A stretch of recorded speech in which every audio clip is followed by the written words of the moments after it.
abraço a você, caro amigo internauta, e a minha gratidão por mais uma vez estar acessando o nosso vídeo, que você também pode assistir pelo site da editora Chico Xavier, que é o www.editorachicoxavier.com.br. Hoje nós vamos tratar da questão número 194 de O Livro dos Espíritos, que está na sua parte segunda, do Mundo Espírita ou Mundo dos Espíritos, em seu capítulo 4º, que trata da pluralidade das existências.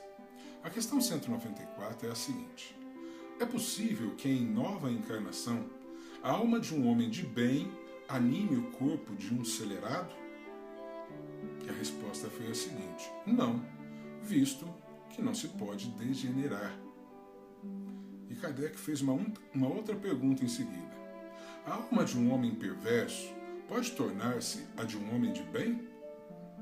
E eles responderam assim: sim, se arrependeu. Isso constitui, então, uma recompensa. Aí Allan Kardec ainda traz um comentário sobre essa questão. Ele diz o seguinte: a marcha dos espíritos é progressiva, jamais retrograda. Eles se elevam gradualmente na hierarquia e não desce da categoria a que ascenderam. Em suas diferentes existências corporais, podem descer como homens, não como espíritos. Assim, a alma de um potentado da terra pode mais tarde animar o mais humilde obreiro e vice-versa. Por isso que entre os homens, as categorias estão frequentemente na razão inversa da elevação das qualidades morais. Herodes era rei e Jesus carpinteiro. Bom, nós sabemos então que a posição social que uma pessoa ocupa neste momento de sua existência como espírito reencarnado que é, não significa, não indica que ele tem uma evolução maior ou menor do que aqueles irmãos que estão abaixo dele na escala social.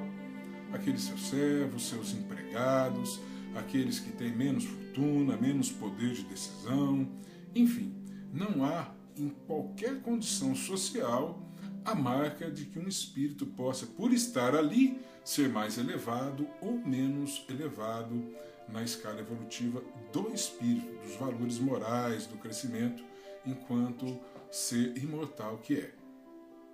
Nós sabemos que, assim como o exemplo de Allan Kardec, há seres muito evoluídos, reencarnados em condições humildes.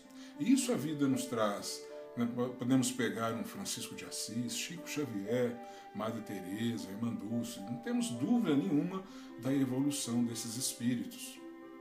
Mas também sabemos que há seres que buscam um melhor entendimento emocional e amor ao próximo ainda, que estão nesta busca, que estão reencarnados em posições de destaque na sociedade.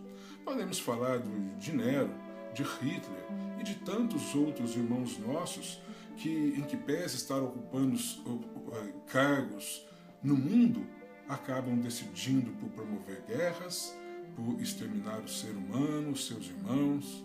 Então, cada um de nós está na exata medida da sua evolução, mas a condição que ocupamos enquanto seres reencarnados não dá sinal nenhum para que nós possamos aferir a qualidade do espírito que vive, que habita aquele corpo. Então a condição de cada um reencarnado no planeta, mais rico, mais pobre, mais feio, mais bonito, em cargos maiores, exercitando poder ou não, todas essas condições que a vida traz para cada um é exatamente as condições necessárias para aquela individualidade, para aquele espírito individual passar e pagar os seus débitos, as suas dificuldades, o aprendizado de que ele necessita, considerando tudo aquilo que ele já vivenciou lá atrás. É lei de causa e efeito, nós somos herdeiros de nós mesmos. Se nós analisarmos as nossas tendências, as nossas dificuldades, nós podemos muito bem imaginar o que nós fomos em reencarnações passadas, as dificuldades que tivemos, os equívocos que cometemos. É muito fácil, basta a gente analisar sinceramente as nossas tendências morais e espirituais. Agora, quando o espírito conquista valores morais, quando ele conquista o equilíbrio emocional, ele conquista a fé e passa a viver na sintonia do amor divino. Isso é conquista real de trabalho, é a busca do autoconhecimento. Portanto, é a isso que Jesus nos conclama: trabalhar com afinco em prol do próximo, do próprio autoconhecimento, do próprio conhecimento, praticar a caridade, aprender a conviver com o ser humano, seja aquele que está mais próximo, no mesmo lar, sob o mesmo teto que você, seja aquele que divide com você um ambiente de trabalho ou um lugar qualquer em sociedade. Tudo o que nós podemos conquistar é conquista do espírito. E a conquista do espírito pelo trabalho, pelo estudo, pelo aprendizado, é conquista inalienável.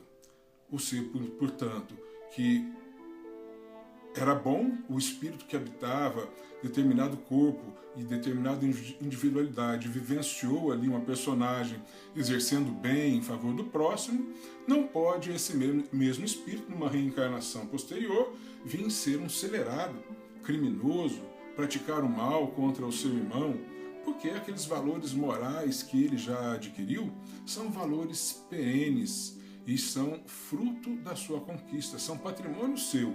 Então, espiritualmente, ele não cai, ele pode cair socialmente, até a zero. Ele pode vir muito pobre, até passar fome, um mendigo de rua, mas os valores morais conquistados estarão presentes em seu coração. O contrário já não é verdadeiro, porque aquele que habitou um corpo e nesta vivência se equivocou, prejudicou o próximo, ele pode se arrepender e vir numa outra reencarnação buscar a sua redenção através de uma vivência mais calma, mais tranquila, sem prejudicar o próximo. Miramês, sobre essa questão, nos diz o seguinte: o espírito de um homem de bem jamais volta à terra animando o corpo de um celerado. Não há condições de um espírito retroceder em seus sentimentos. Ele sempre avança. Esta é a lei do progresso, que é força de Deus. No entanto, a alma de um celerado em uma reencarnação pode em outra voltar animando o corpo de um homem regenerado. Basta arrepender-se e continuar se esforçando para não cair em faltas novamente. A própria matéria em si não degenera, não muda para pior, a não ser na forma. Tudo cresce nos caminhos de Deus. E a nossa maior alegria é essa, a esperança que acode nossas venturas na aquisição das qualidades nobres que conhecemos, bem como de outras que desabrocham na criatura renovada.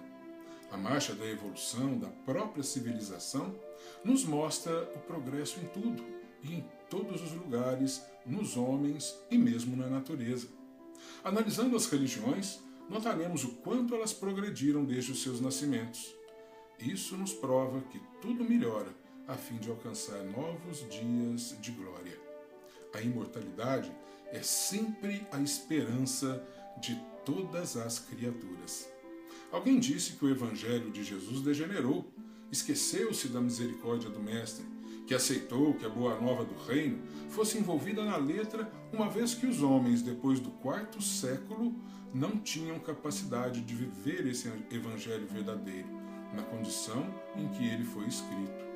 Jesus, por isso, prometeu ainda em sua estada na terra que enviaria um outro Consolador, para fazer os homens crerem na grande esperança, relembrando tudo o que ele tinha dito em espírito e verdade.